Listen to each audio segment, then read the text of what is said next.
Hey guys, Pat here from MedFit Training to show you how to do a deadlift. A deadlift is a great exercise as it involves the entire back half of your body, also known as the posterior chain.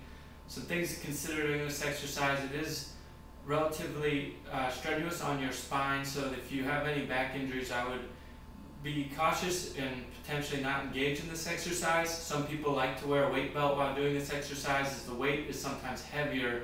However, that's a personal decision that you can choose. The advantage of the weight belt is that it helps you maintain your stability and posture during the exercise, but then it also compromises your abdominal muscles being worked to counterbalance the weight, and it kind of gives you a false crutch as far as your abs are concerned during the deadlift. So proper deadlift form, we'll go ahead and get down into what would look like a squatting position.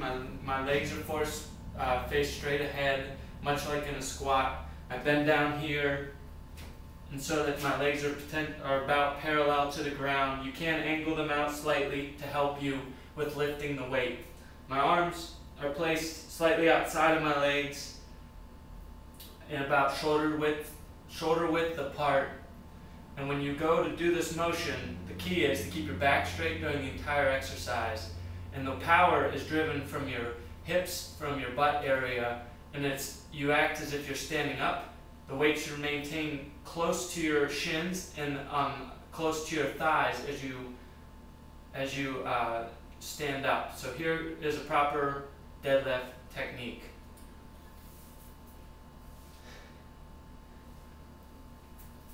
When you go to lower it down, once again, you want to let your lower body control the weight and your upper body to simply just hang on to the weight itself. So we'll go ahead and do it again. At the top of the motion, you can add a shrug. That'll add a little bit of a shoulder component to your deadlift.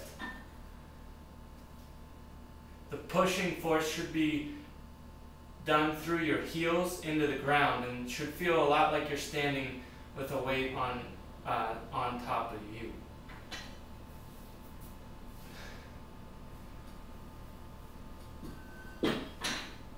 As you notice, my back remains straight, my gaze remains forward, and I simply stand and keep the weight close to my body through the entire motion.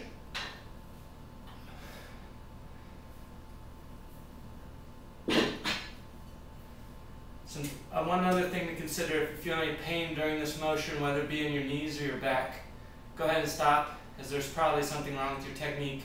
There's no need to push yourself and risk injury.